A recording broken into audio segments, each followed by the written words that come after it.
ഖുർആൻ ഇവിടെ പറയുന്നു, കുല്ലു നഫ്സിൻ ദാഇഖത്തുൽ മൗത്ത്. ഈ ലോകത്ത് കടന്നു വരുന്ന എല്ലാവരും മരണത്തിന്റെ രുചി അനുഭവിക്കുമെന്ന് അള്ളാഹു പറഞ്ഞിട്ടുണ്ട്. ഒരാൾ ജീവിതത്തിൽ ഒരിക്കലല്ലേ മരിക്കത്തുള്ളൂ, 2 മരണം ഇല്ലല്ലോ. അള്ളാഹു പറഞ്ഞു എല്ലാവരും മരണത്തിന്റെ വേദന അനുഭവിക്കുമെന്ന്. ഞാൻ ആ മരണത്തിന്റെ വേദന അനുഭവിച്ചു. ഒരു വട്ടം ഞാൻ അനുഭവിച്ചു, ഇനി എനിക്ക് അനുഭവിക്കാൻ പറ്റൂല. 2, ഇദ്രീസ് നബി അലൈഹിസ്സലാം പറഞ്ഞ മറുപടി അള്ളാഹു പറയുന്നുണ്ട്, എല്ലാവരും അവരവരുടെ കണ്ണുകൾ കൊണ്ട് നരകത്തെ കാണും. എല്ലാവരും കാണും.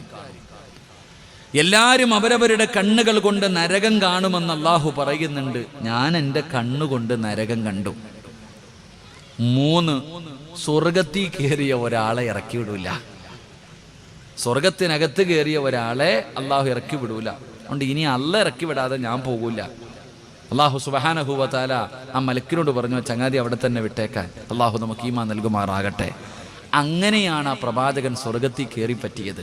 പോയ രംഗത്തെക്കുറിച്ചാണ് എൻ്റെ പ്രിയപ്പെട്ടവരെ ഹദീസിന്റെ കിതാബുകൾ പഠിപ്പിക്കുന്നത്. ആഗ്രഹം മാത്രം പോരാ, ആഗ്രഹം മാത്രം പോരാ, എന്തെങ്കിലുമൊക്കെ ഒന്ന് ചെയ്യണ്ടേ. അല്ലാഹുവിന്റെ സ്വർഗത്തിലേക്ക് കടന്നു പോകാൻ എന്തെങ്കിലുമൊക്കെ നന്മകൾ നമ്മുടെ ജീവിതത്തിൽ ചെയ്യണ്ടേ സഹോദരാ. അതുകൊണ്ട് ആദരവായ പ്രവാചകൻ നബി മുഹമ്മദ് മുസ്തഫ സ്വല്ലല്ലാഹു അലൈഹി വസല്ലമ തങ്ങൾ അവിടുന്ന് പറഞ്ഞു തരികയാണ്, പടച്ചറപ്പിന്റെ സ്വർഗത്തിലേക്ക് കടന്നു പോകാൻ, അല്ലാഹുവിന്റെ സ്വർഗത്തിലേക്ക് കടന്നു പോകണമെന്ന് ആഗ്രഹിക്കുന്ന മുസ്ലിമേ, 5 എളുപ്പ വഴികളാണ് അല്ലാഹുവിന്റെ പ്രവാചകൻ അവിടെന്ന് പറയുന്നത്. ഒരുപാട് കഷ്ടപ്പാടും പ്രയാസവും പൈസ ചെലവുമില്ലാത്ത കാര്യമാണല്ലോ. അല്ലാഹുവിന്റെ റസൂൽ ഒന്നാമതായി പറയുകയാ, അയ്യർലാ ബിൽ യസീനി മിനദ് ദുനിയാ. അല്ലാഹുവിന്റെ പ്രവാചകൻ സ്വല്ലല്ലാഹു അലൈഹി വസല്ലമ തങ്ങൾ അവിടുന്ന് 5 കാര്യങ്ങൾ അവിടുന്ന് എണ്ണി പറയുകയാണ്. ഒന്നാമതായിട്ട് അല്ലാഹുവിന്റെ പ്രവാചകൻ അവിടുന്ന് പറയുന്നു, മയ്യംനഉ നഫ്സിഹി മിനൽ മആസി. അല്ലാഹുവിന്റെ അനുഗ്രഹങ്ങൾ കൊണ്ട് നിറച്ച സ്വർഗത്തിലേക്ക് കടന്നു പോകണമെന്ന് ആഗ്രഹമുണ്ടോ? അതിനുള്ള ഒന്നാമത്തെ എളുപ്പ വഴി എന്തെന്നറിയോ? അല്ലാഹുവിന്റെ റസൂൽ അവിടുന്ന് പറയുകയാ, പാപങ്ങൾ ചെയ്യുന്നതിൽ നിന്ന് നിനക്കൊന്ന് സൂക്ഷിക്കാൻ കഴിയുമോ? ജീവിതത്തിലെ തെറ്റുകൾ ചെയ്യുന്നതിൽ നിന്ന് നിനക്കൊന്ന് ഒഴിഞ്ഞു മാറാൻ പറ്റുമോ? വനഹൻ നഫ്സ അനിൽ ഹവാ. അല്ലാഹുവിന്റെ വിശുദ്ധമായ ഖുർആൻ അവിടുന്ന് പറയുകയാ, വനഹൻ നഫ്സ അനിൽ ഹവാ ഫഇന്നൽ ജന്നത ഹിയൽ മഅവാ. അല്ലാഹുവിന്റെ പരിശുദ്ധമായ ഖുർആൻ അവിടുന്ന് പരിചയപ്പെടുത്തുമ്പോ സ്വർഗത്തിലേക്ക് കടന്നു പോകണമെന്ന് കൈപൊക്കി ആഗ്രഹം പ്രകടിപ്പിച്ചവരോട് പറയുകയാണ്, പോകാനുള്ള ഒന്നാമത്തെ എളുപ്പ വഴി എന്തെന്നറിയോ? പാപങ്ങൾ ചെയ്യുന്നതിൽ നിന്ന് നിനക്കൊന്ന് മാറി നിൽക്കാൻ കഴിയുമോ? അല്ലാഹു ചെയ്യരുതെന്ന് പറഞ്ഞ, അല്ലാഹുവിന്റെ പരിശുദ്ധമായ ഖുർആൻ ചെയ്യരുതെന്ന് പറഞ്ഞ ആദരവായ പ്രവാചകൻ നബി മുഹമ്മദ് മുസ്തഫ സ്വല്ലല്ലാഹു അലൈഹി വസല്ലമ തങ്ങൾ ചെയ്യരുത്, ഇത് പാപമാണ്, ഇത് വൻപാപമാണ്, ഇത് പാപമാണെന്ന് അല്ലാഹുവിന്റെ ഖുർആനും മുത്തുനബിയും പറഞ്ഞു തന്ന കാര്യങ്ങൾ ചെയ്യാതെ അതിനകത്ത് പോയി പെടാതെ നിനക്കൊന്ന് മാറി നിൽക്കാൻ കഴിയുമോ? അങ്ങനെ പാപങ്ങളിൽ നിന്ന് നിനക്ക് മാറി നിൽക്കാൻ കഴിഞ്ഞ അല്ലാഹുവിന്റെ സ്വർഗത്തിലേക്ക് നിനക്ക് കടന്നു പോകാൻ കഴിയുമെന്ന് ആദരവായ പ്രവാചകൻ നബി മുഹമ്മദ് മുസ്തഫ സല്ലല്ലാഹു അലൈഹി വസല്ലമ തങ്ങൾ അവിടുന്ന് പറഞ്ഞു തരുമ്പോ, എന്റെ പ്രിയപ്പെട്ടവരെ, വൻപാപങ്ങൾ എന്താണെന്ന് അറിയാത്ത ഏത് മനുഷ്യനാവുള്ളത്? ഈ സദസ്സിലിരിക്കുന്നവർക്കറിയാ വൻപാപങ്ങൾ 7 എണ്ണം എണ്ണി പറഞ്ഞിട്ടുണ്ട്. അല്ലാഹുവിന്റെ പ്രവാചകൻ അവിടുന്ന് 7 വൻപാപങ്ങൾ എണ്ണി പറയുന്നുണ്ട്. എന്റെ പ്രിയപ്പെട്ടവരെ, എല്ലാവർക്കും അറിയുന്ന പാപങ്ങളാണ്. എന്റെ പ്രിയപ്പെട്ടവരെ, കള്ളു കുടിക്കുന്നതും വ്യഭിചരിക്കുന്നതും പലിശ തിന്നുന്നതും പടച്ചവരെ ശിർക്ക് ചെയ്യുന്നതും അങ്ങനെ എണ്ണി 7 വൻപാപങ്ങൾ പറഞ്ഞിട്ടുണ്ടല്ലോ. ഈ പറയുന്ന പാപങ്ങളിൽ നിന്ന് നിനക്കൊന്ന് ഒഴിഞ്ഞു നിൽക്കാൻ കഴിയുമോ? പാപം ചെയ്യാനുള്ള സർവ്വ അവസരങ്ങളും നിനക്കിങ്ങനെ ഒരുക്കുകയാണ്. പാപം ചെയ്യാനുള്ള സാഹചര്യം ഇന്ന് 100 കണക്കിന് സാഹചര്യം ഇങ്ങനെ ഒരുങ്ങുകയാണ്. എന്ത് വേണമെങ്കിലും ചെയ്യാമല്ലോ, എങ്ങനെ വേണമെങ്കിലും നടക്കാമല്ലോ. എന്റെ പ്രിയപ്പെട്ടവരെ, ഹിജാബൊക്കെ ചർച്ച ചെയ്യപ്പെടുന്ന ഒരു കാലഘട്ടത്തിലൂടെ കടന്നു പോകുമ്പോ എന്റെ പ്രിയപ്പെട്ട പെങ്ങളെ, ശരീരം തുറന്നിട്ടുകൊണ്ട് നടക്കുവാനുള്ള സ്വാതന്ത്ര്യത്തിന് വേണ്ടി ഒരുപാട് പേര് ശബ്ദിക്കുമ്പോ എങ്ങനെ വേണമെങ്കിലും നടക്കാമല്ലോ, എങ്ങനെ വേണമെങ്കിലും ജീവിക്കാമല്ലോ, ഏത് രീതിയിൽ വേണമെങ്കിലും സുഖിക്കാമല്ലോ. എല്ലാ സാഹചര്യവും നിനക്ക് അനുകൂലമായി കിടന്നു വരുമ്പോ എന്റെ പ്രിയപ്പെട്ടവരെ, തെറ്റുകൾ ചെയ്യാതെ പടച്ചറപ്പിനെ ഭയന്നുകൊണ്ട് അള്ളാനെ കുറിച്ചുള്ള ചിന്തയുമായിട്ട് പേടിച്ച് നിനക്ക് നടക്കാൻ കഴിഞ്ഞോ? കള്ളു കുടിക്കാൻ അവസരം കിട്ടുകയാണ്. എന്ന് പറഞ്ഞ് കള്ളു വാങ്ങിത്തരാ ഒരാളുണ്ട്. എന്ന് പറയുന്ന ബാറിൽ പോകണ്ട, സ്മെല്ലടിക്കില്ല. പടച്ചവരെയുന്ന കഞ്ചാവടിക്കുകയാണ്, മയക്കുമരുന്ന് ഉപയോഗിക്കുകയാണ് എന്ന് ഫ്രീ ആയിട്ട് വാങ്ങിത്തരാൻ ആളുകളുണ്ടല്ലോ. എല്ലാ സാഹചര്യവും അനുകൂലമായിരിക്കുകയാണ്. ഇങ്ങനെ തെറ്റുകൾ ചെയ്യാൻ അവസരം കിട്ടുമ്പോ ചെയ്യരുതടാ ചെറുപ്പക്കാരോ. മോനെ, പാപം ചെയ്യാൻ അവസരം കിട്ടുമ്പോൾ, കള്ളുകുടിക്കാൻ അവസരം കിട്ടുമ്പോ, വ്യഭിചരിക്കാൻ അവസരം കിട്ടുമ്പോ, ആരും കാണാതെ സാഹചര്യം നിനക്ക് ഒരുക്കി തരുമ്പോ ആ സമയത്ത് പടച്ചറപ്പ് കാണുന്നുണ്ടെന്നുള്ള ബോധത്തോടെ നിനക്കൊന്ന് തിരിച്ചു നടക്കാൻ കഴിയുമോ?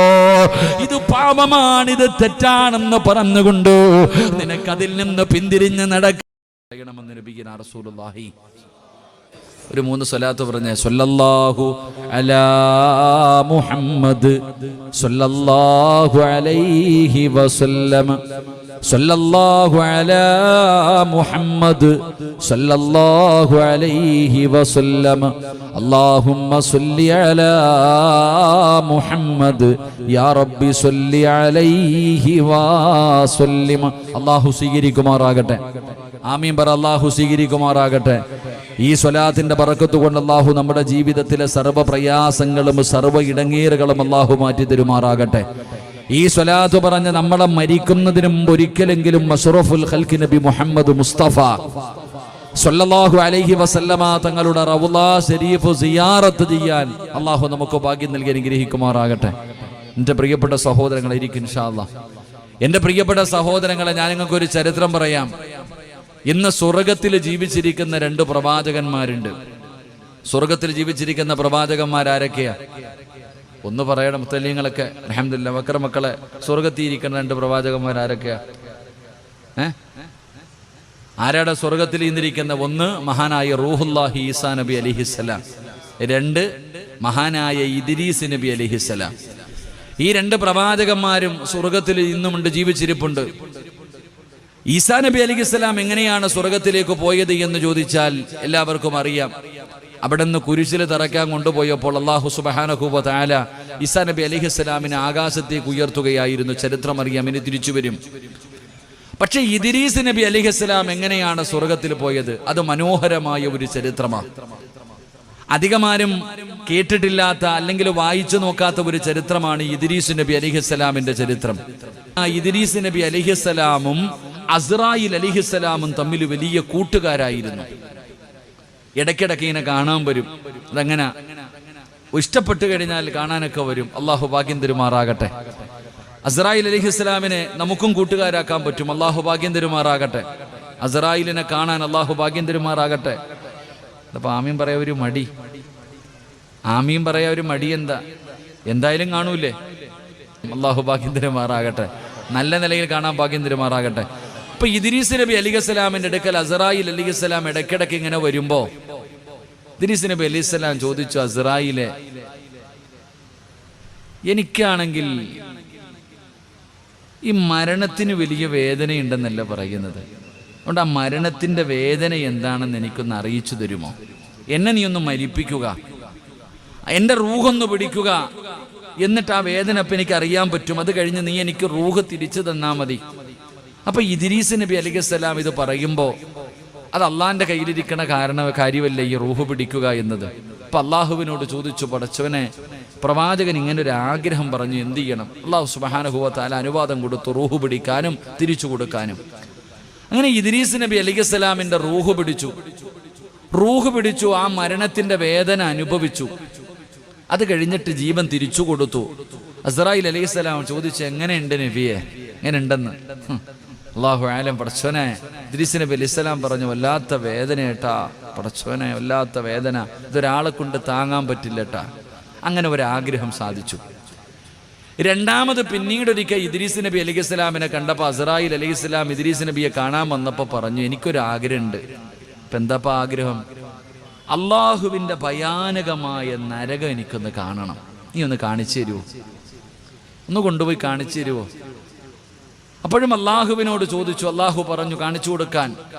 ഇദ്രീസ് നബി അലൈഹിസ്സലാമിനെ കൊണ്ടുപോയിട്ട് നരകം ഒന്ന് കാണിച്ചു കൊടുത്തു. അള്ളാഹുവേ, എനിക്ക് കാണേണ്ട പടച്ചോനെ, മതി മതി. തിരിച്ചുപോയി. എങ്ങനെയുണ്ട്? അസ്റായിൽ ചോദിച്ചു, എങ്ങനെയുണ്ട്? ഭയാനകം അള്ളാഹുവേ, വല്ലാത്ത അദാബ നരകം. അങ്ങനെ ആ ആഗ്രഹവും സാധിച്ചു. മൂന്നാമത് ഇദ്രീസ് നബി അലൈഹിസ്സലാം പറഞ്ഞു, അസ്റായിലെ, എനിക്കിനി ഒരു ആഗ്രഹം കൂടെ ഉണ്ട്, ഇതുകൂടെ ഉള്ളൂ, ഇനി വേറെ ഒന്നും നിന്നോട് പറയില്ല, നീ പറ്റില്ല എന്ന് പറയരുത്. അപ്പൊ ചോദിച്ചു, എന്താണ്? എനിക്ക് അള്ളാഹുടെ സ്വർഗം ഒന്ന് കാണണം, സ്വർഗത്തിനകത്തൊന്ന് കയറണം, സ്വർഗം ഒന്ന് കാണണം. കണ്ടു കഴിഞ്ഞാൽ ഒരുപാട് നന്മകൾ ചെയ്യാമല്ലോ, നീ ഒന്ന് സഹായിക്കണം. അങ്ങനെ അല്ലാഹു സുബ്ഹാനഹു വ തആലയോട് ചോദിച്ചപ്പോൾ അള്ളാഹു പറഞ്ഞു അത്രേ, എന്നാ ഒന്നുകൊണ്ട് കാണിച്ചേക്കാൻ പറഞ്ഞു. അങ്ങനെ അസ്റായിൽ അലൈഹിസ്സലാം ഇദ്രീസ് നബിയുമായിട്ട് സ്വർഗത്തിന്റെ മുന്നിലെത്തി. ഇദ്രീസ് നബി അലൈഹിസ്സലാമിനോട് പറഞ്ഞു, നബിയെ, ഈ കാണുന്നതാണ് സ്വർഗം, കയറി കണ്ടിട്ട് പെട്ടെന്ന് ഇറങ്ങി വരണം, എനിക്ക് അങ്ങോട്ട് കയറാൻ പറ്റൂല, എനിക്കങ്ങോട്ട് കയറാനുള്ള അനുവാദമില്ല, നിങ്ങൾ കയറി കണ്ടിട്ടൊക്കെ പെട്ടെന്ന് ഇറങ്ങി വരണം. അങ്ങനെ അസ്റായിൽ അലൈഹിസ്സലാം ഇദ്രീസ് നബിയെ സ്വർഗത്തിലേക്ക് കടത്തിവിട്ടു. ഇദ്രീസ് നബി അലൈഹിസ്സലാം സ്വർഗത്തിലേക്ക് കയറി. അസ്റായിൽ അലൈഹിസ്സലാം സ്വർഗത്തിന്റെ പുറത്തു നിൽക്കുകയാണ്. ഇദ്രീസ് നബി അലൈഹിസ്സലാം അള്ളാഹുവിന്റെ സ്വർഗത്തിലൂടെ ഇങ്ങനെ നടക്കുകയാ. അള്ളാഹുവേ, എന്താ ഇല്ലേ? ഇദ്രീസ് നബി ഇങ്ങനെ നോക്കി നടക്കുക. പടച്ചോനെ, പഴങ്ങളും പദവികളും കൊട്ടാരങ്ങളും അരുവികളും എല്ലാം ഇങ്ങനെ കണ്ട് ചങ്ങാതി ഇങ്ങനെ നടക്കുക. അസ്റായിൽ അലൈഹിസ്സലാം പുറത്തിങ്ങനെ കാത്തു നിൽക്കുക. ഈ കയറിപ്പോയ ആളിറങ്ങി വരണില്ല. ഈ സ്വർഗത്തിന്റെ അകത്തേക്ക് കയറിപ്പോയ ഇദ്രീസ് നബി അലൈഹിസ്സലാം പുറത്തേക്ക് ഇറങ്ങി വരുന്നില്ല. അസ്റായിൽ ഇങ്ങനെ കാത്തു നിൽക്കുക. ഒരുപാട് നേരമായി. അവസാനം അസ്റായിൽ അലൈഹിസ്സലാം പറഞ്ഞു, നബി ഇങ്ങോട്ട് ഇറങ്ങി വാ നബിയെ, ഞാൻ വരൂല. കാരണം അതാ സ്വർഗം കണ്ടു കഴിഞ്ഞപ്പോൾ പ്രവാചകന്റെ മനസ്സു മാറി. ഇദ്രീസ് നബി അലൈഹിസ്സലാം പറഞ്ഞു, ഇനി അള്ളാഹ് ഇറക്കി വിടാതെ ഞാനിവിടെ നിന്ന് ഇറങ്ങി വരൂല. നിങ്ങൾ എന്ത് പണിയായി കാണിക്കണം? നിങ്ങൾ വരാന്ന് പറഞ്ഞ് കയറിപ്പോയതല്ലേ, നിങ്ങൾ ഇങ്ങോട്ട് ഇറങ്ങി വാ, ഞാൻ വരൂല. തർക്കമായി രണ്ടുപേരും, പരസ്പരം രണ്ടുപേരും അങ്ങോട്ടും ഇങ്ങോട്ടും തർക്കമായി. ആ സമയത്ത് അല്ലാഹു സുബ്ഹാനഹു വ തആല ഒരു മലക്കിനെ പറഞ്ഞു വിട്ടു മധ്യസ്ഥനായിട്ട്. കുടുംബകലഹം ഉണ്ടാകുമ്പോൾ മധ്യസ്ഥം വരുമല്ലേ?